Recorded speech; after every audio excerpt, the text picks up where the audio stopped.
जन जागृति साक्षरता अभियान में आपका स्वागत है। इस सेशन में हम बात करने वाले हैं मल्टी डायमेंशनल एरे के एक प्रैक्टिकल एग्जाम्पल को। हालांकि मैंने यहाँ पे 2 डायमेंशनल एरे का प्रयोग किया है इस एग्जाम्पल को एक्सप्लेन करने के लिए। हमने यहाँ पे 2 मैट्रिक्स ली है।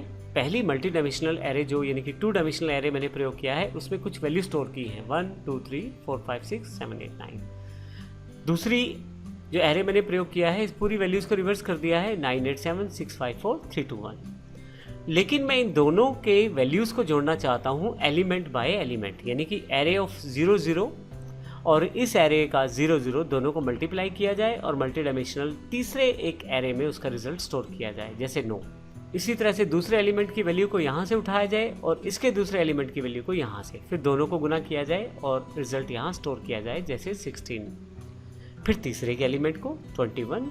इस तरह से सभी की वैल्यूज़ को उठाते हुए तीसरे एरे में रिजल्ट्स को स्टोर किया जाए। तो आइए इसे देखते हैं किस प्रकार से हम कर सकते हैं मल्टी मैट्रिक्स डॉट जावा एग्जाम्पल के रूप में। इसके लिए सबसे पहले हम यहाँ से मल्टी मैट्रिक्स जो जावा हमारा प्रोग्राम है उसे ओपन कर लेते हैं। ये मेरे पास प्रोग्राम है, मैं डबल क्लिक कर लेता हूँ, ये प्रोग्राम मेरे पास ओपन हो जाएगा।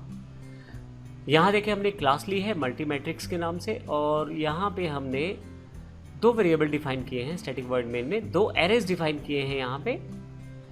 यहाँ पे हमने पब्लिक स्टैटिक वॉइड मेन में 2 एरेज डिफाइन किए हैं, इंटीजर ARR और इंटीजर BRR, यानी कि एरे और बैरे, ARR और BRR।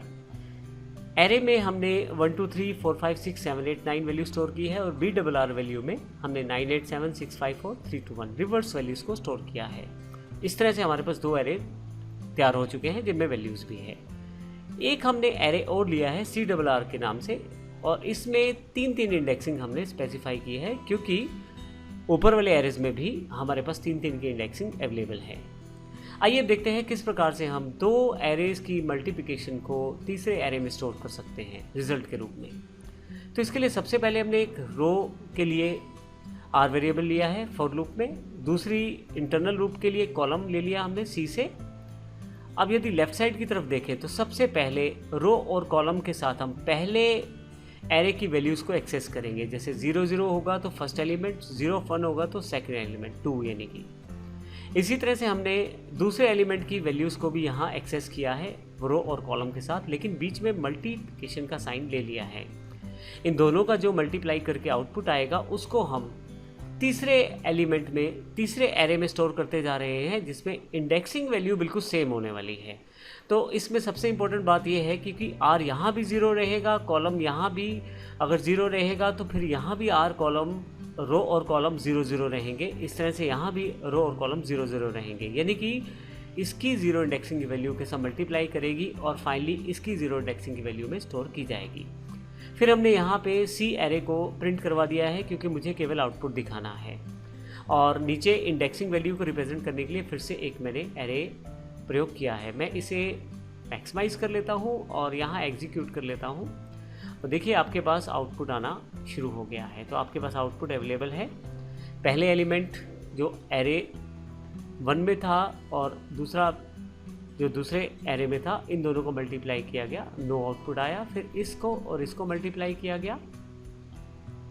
यहाँ फिर से उस विंडो को खोल लेता हूँ तो फिर आपके पास आउटपुट यहाँ ये आया जो कि 16 के रूप में है। फिर तीसरा आउटपुट इन इंडेक्सिंग में स्टोर करते हुए 21 आया। तो इस प्रकार से आपके पास डबल डायमेंशनल एरे के साथ 2 मैट्रिक्स की कैलकुलेशन करके तीसरे में स्टोर करवाया है। आप चाहें तो प्लस का साइन ले सकते हैं, आप चाहें तो माइनस का साइन ले सकते हैं। इस तरह से आप अलग अलग तरह के एग्जाम्पल आप यहाँ कर सकते हैं। तो इस सेशन में हमने देखा मल्टी मैट्रिक्स को किस प्रकार से हमने सॉर्ट आउट किया और किस तरह से उसको प्रैक्टिकली इम्प्लीमेंट किया।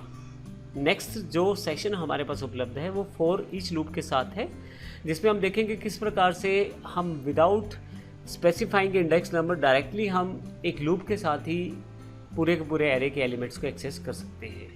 धन्यवाद।